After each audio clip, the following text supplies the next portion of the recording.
All right.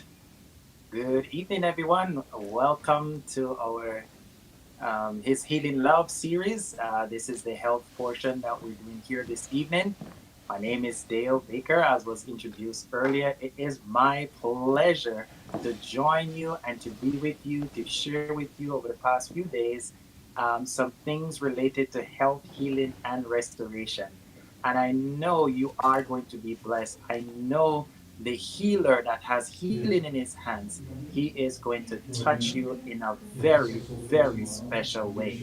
So, this evening, as we get into our talk, I just want to let you know I'm excited to be here and I look forward to see you each evening as we come together to learn how to take care of our body, not just physically, but mentally and also spiritually, because we were designed as a three-dimensional being. And so we want to make sure we are taking care of all these three.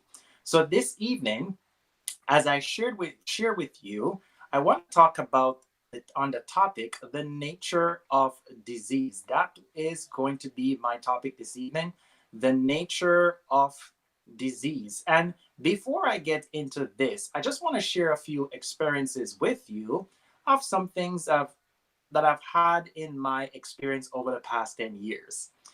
I want to let you know there was a time when I was living still in New York. There was a lady who came to me and she had high blood pressure. Now, what happened is that she's been taking medication for high blood pressure for over 25 years. And what happened is, while she was doing this, she was not getting the type of results that she was looking for.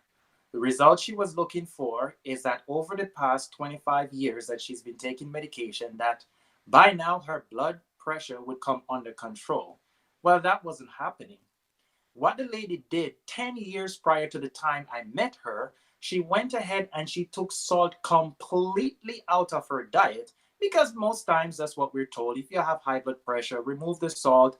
And some persons, they do this. But here's what happened. The lady did this, and up to 10 years, if salt was the issue, her blood pressure should be normalized. But the truth is that nothing changed for her blood pressure. In fact, what ended up happening is that she had to be taking more and more and more medications to keep her blood pressure in check. So, what we did, we put this lady on a special program, and the lady followed through with the program. And I'm happy to report to you that after following the program we put her on, after about a month or so, she was getting normal blood pressure reading, and her doctor was able to take her off the medication. Now, here is one important thing that I want to let you know about this. This lady who hadn't been using salt for 10 years, we encouraged her to start using the right type of salt in her diet. And guess what? Within that month, blood pressure normalized and she was off those medication by her doctor's directive. And I thank God for doing that, because he definitely heals. It's not myself, it's not any of my colleagues, it's not any of our coaches. God heals. Now, here's what happened. Another lady also had a similar, not a similar, but a different issue. Her issue was with diabetes. Now, this lady has been diabetic for some time now, and she was actually taking three medications to help her diabetes. One was glipizide, the second was insulin, and the third was metformin. Even though she was taking these three, one of the issues she was having is that it was still not getting her blood sugar in the normal numbers, and she was very concerned. So I sat her down one Sunday and I shared some information with her, and she followed through with this information, made some lifestyle changes. And let me tell you, what happened is this: within a month's time for her as well, she was able to be getting normal blood sugar reading, and her doctors took her off the medication. Now, follow me now. After 2 years of going to the doctor consistently every 3 months to check her hemoglobin A1C to see if that had come in normal range or what the status of that would be, every 3 months after the first one, the doctor saw her numbers were just normal, normal, normal, until after 3 years the doctor declared her as the only person that he knows that have reversed type 2 diabetes. So here's what happened. We don't have a lot of time, but for the time we have, I want to share with you some principles that can help you to experience better health, and you can take these simple changes that I'm encouraging that can actually save your life. So this evening, I want to share with you about the nature of disease. Let's get right into it. Now, here is what happened. One of the things that I have discovered is this. When it comes to sickness and disease, we oftentimes miss something. We oftentimes tend to deal with the symptoms and not go to the root cause. I want to share a quick passage of scripture with you. It's from Proverbs chapter 26 and verse 2. And here is what it says. As the bird by wandering, as the swallow by flying, so the curse causeless shall not come. What does that mean? It simply means that you will never find a curse without a cause. Likewise, I want to submit to you that you will never find a disease without a cause. That is biblical. Now, follow me now as I continue. Now, here is what it says here as you're looking. In a book that I found, and this book has been published for over a number of years now, actually 1905. And I found it to be very profound in terms of the principles that it shares that is relevant for today. In fact, in many health institute, natural health institute, these are some of the things that they will learn there. Listen to what it says.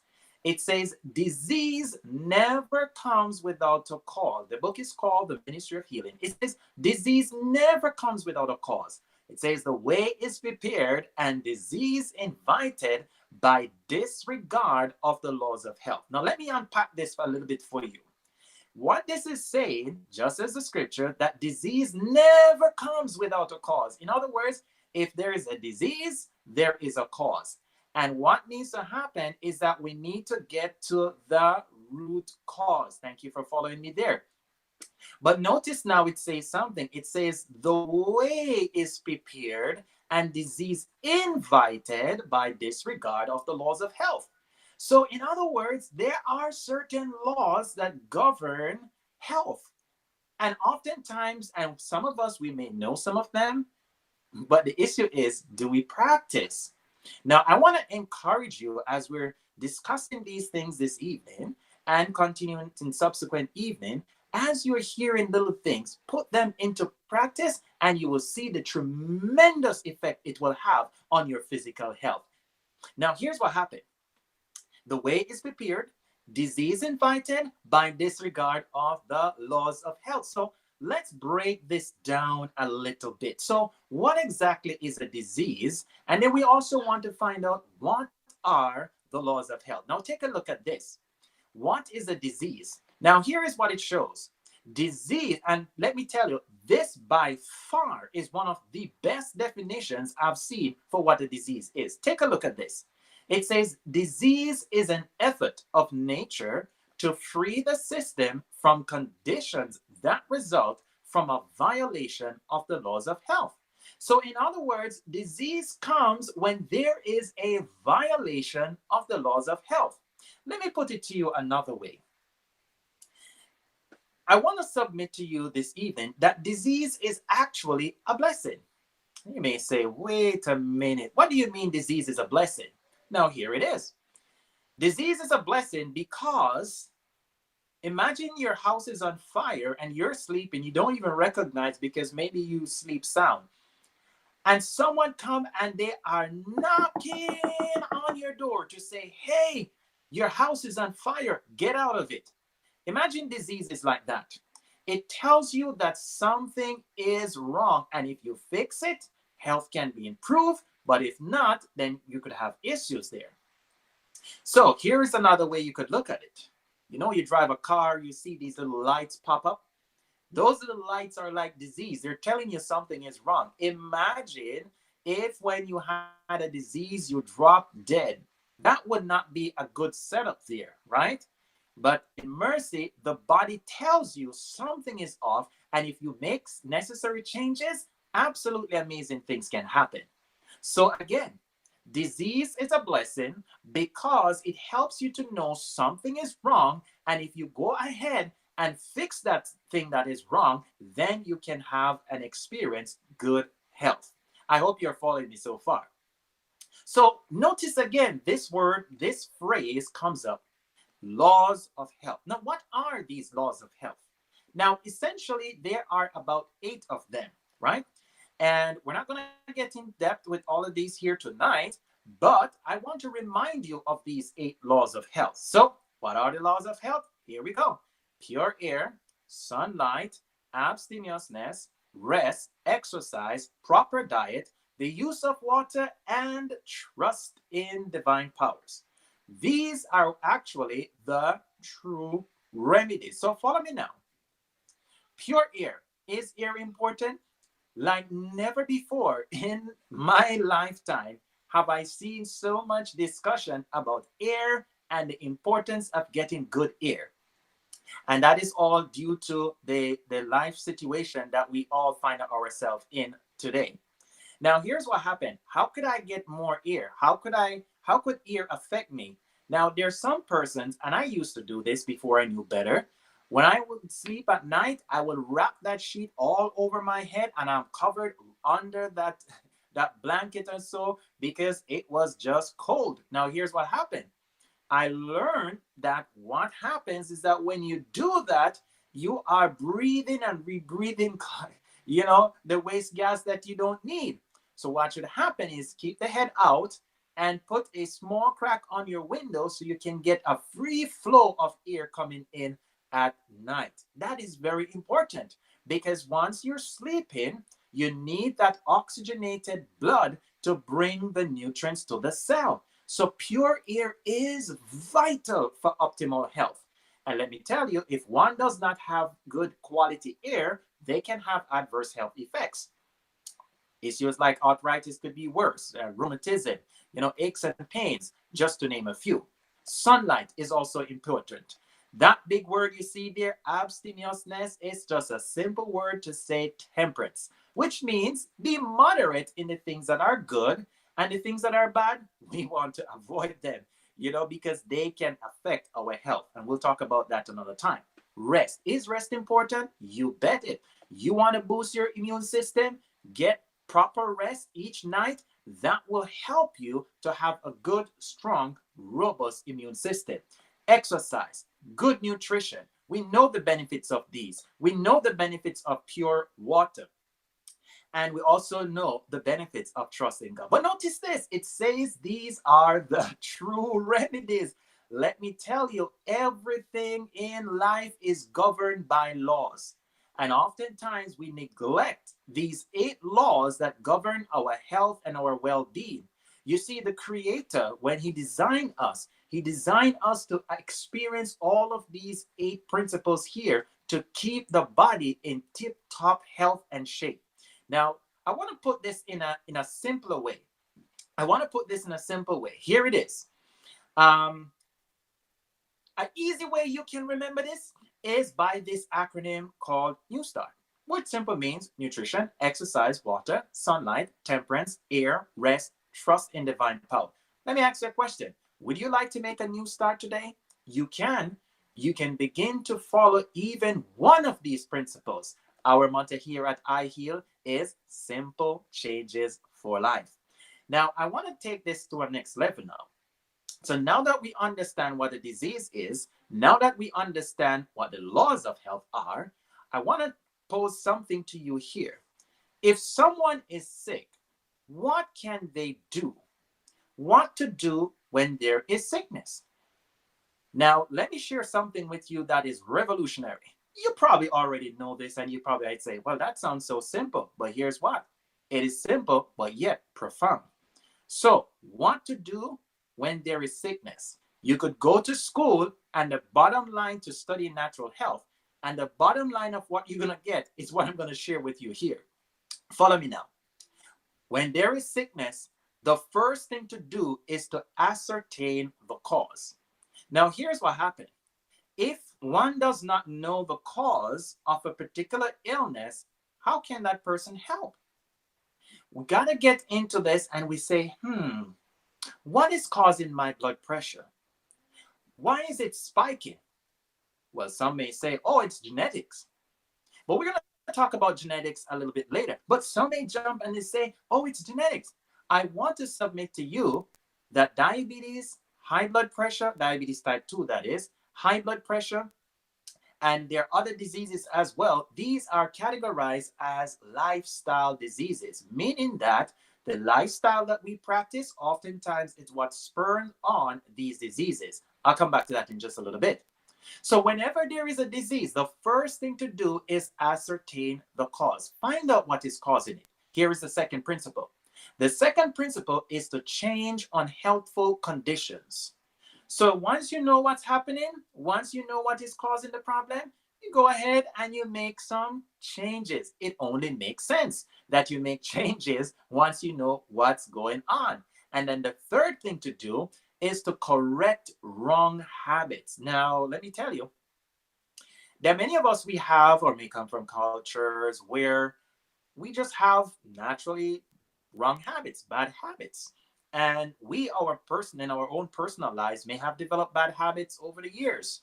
So once we recognize what's going on and we want to improve our health, we want to change those bad habits. We want to practice good habits so that we can improve and get our health in a better state. Now, the final thing now is to assist nature in establishing right conditions in the system. Take a look at that. Now, if you're going to assist nature, whatever you're going to use to assist nature, whether it's something natural, whether it's something nutraceutical or whatever, that is the last thing that is to be considered in this model that I'm sharing with you. So the first thing is to address the causing factor, because if you don't address the causing factor, you could be using natural remedies, you could be using pharmaceuticals or whatever you choose to use, and that will not ultimately get rid of the situation. Now, understand me in context. It depends what we're talking about specifically. But here is a scenario that I shared with you earlier on of this lady and her testimony I shared, how she was taking blood pressure medication for over 25 years, and she had to be taking more and more and more, and her blood pressure still did not come down to normal. But and she went ahead, followed what is regular recommended to remove salt from the diet, and she did that. And what happened? You found out now that her blood pressure still did not come down, but it continued going up. But we reintroduced salt in the diet and a difference happened, plus other lifestyle changes. So when we address the causing factor, which I did in her situation, and then we showed her a path how to get her life and health back on track, and she followed that, then she experienced the healing. So I've had persons who have come to me and they know the type of work and thing that I do, and they will come and say, hey, can you tell me a natural remedy for this illness or that one? And one of the things I let them know is clearly we need to sit down and we need to talk about what is causing the issue, right? We're not diagnosing anything, but we just want to sit down and we want to have a conversation. What is causing the issue you're having? Because if I just say take this herb without lifestyle change, then you're not going to have a long-term thing. You're just going to be masking the thing and not being able to overcome. So let me put this now in put it another way. Let's take a look. Let's say one day you came home, your faucet is turned on, your sink is plugged, and the water is flooding over the faucet. What would be the best thing you would do in this case? Will you take a mop, start mopping up, or what would you do? I want to suggest to you, some persons may say, well, I will try to mop up. But if you do that, you'll be mopping for 25 years and still your blood pressure is not going anywhere. So what am I trying to say? If the faucet is on and the sink is plugged and you come to your front of your door and you have a bucket and a mop right there and the floor is flooded, don't take the mop and start mopping as the first thing. Get to the source, get to the cause, deal with the cause, and then the other things can take care of themselves. So you turn off the faucet would be the first thing. I hope I'm making sense there for you. Now let's continue. So what to do when there is, in the event of disease? First thing again, this is review. Find out the cause.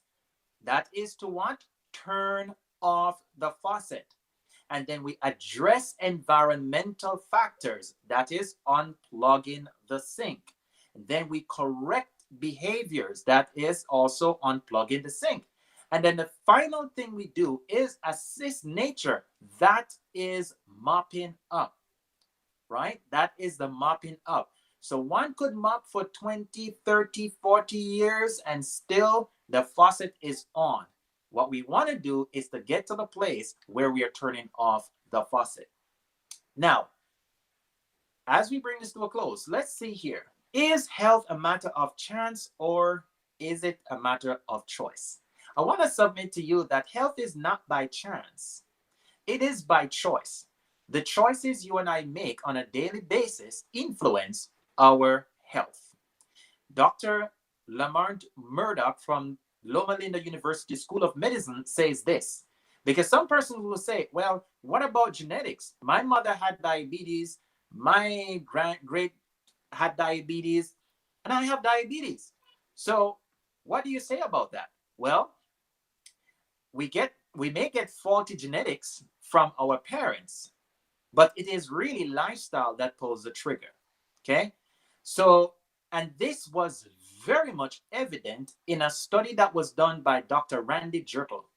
Dr. Randy Jertel did this study on the agouti mice. And what ended up happening is that they came out with this new expression. Some of you may have heard about it, epigenetics.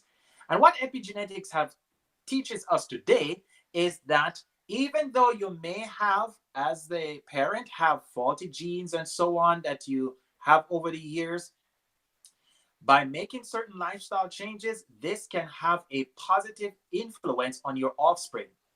Also, you as an individual who have inherited bad genes can turn off bad genes by practicing certain healthy lifestyle. It is absolutely amazing about epigenetics, but that's a discussion for another time. Genetics may play 20 to 30% in your health. This is what studies are showing. Lifestyle plays 70 to 80% in your health. Do you want to be healthy? If you want to be healthy, I want to suggest get on a healthy lifestyle program. You can even add up to 10 years to your life by doing just that. And as I tie this up, Dan Buettner, the gentleman who coined the expression the blue zones, who worked for National Geographic for many years, and he went to different parts of the world to see where people are living the longest and the healthiest lives. And what he wanted to see is simply, what is it that caused these people to live so long and still experience abundant health, even in 95, 100, and over? Now, here is what Dr. Buettner finally said about this whole genetic stuff in the book, The Blue Zones. He says that a long, healthy life is no accident. It begins with good genes, but it also depends on good habits. If you adapt the right lifestyle, experts say chances are you may live a decade longer. Do you want to live a healthy life? Do you want to really experience his healing love in your physical body? I want to let you know it begins by adapting a healthy lifestyle. There are simple principles that you can use to help to change and to improve your overall health and well-being. I close by saying this. Job says this, the cause which I knew not, I search out. When it comes to any disease you have, always try to get to the root cause of the disease. Because once the root cause is addressed, I can tell you, you will see a vast difference for your overall health and well-being. The cause I knew not, I searched out. And oftentimes it goes right back to the laws of health. I want to thank you so much this evening for joining us. Tomorrow, when you come back, we're going to talk about how you can boost your immune system naturally. And I want to let you know, because that is so important in the times that we're living in. If there was ever a time when immunity was discussed as much as it is now. And then in the afternoon, you don't want to miss the afternoon tomorrow. Our topic is going to be the missing ingredient for your health. The missing ingredient for your health. Invite someone to come so they can learn how to take care of their health and well being so that you can experience His healing love in your physical body. Thank you so much for joining us, and we look forward to seeing you tomorrow and also as you continue with us this evening. Take care.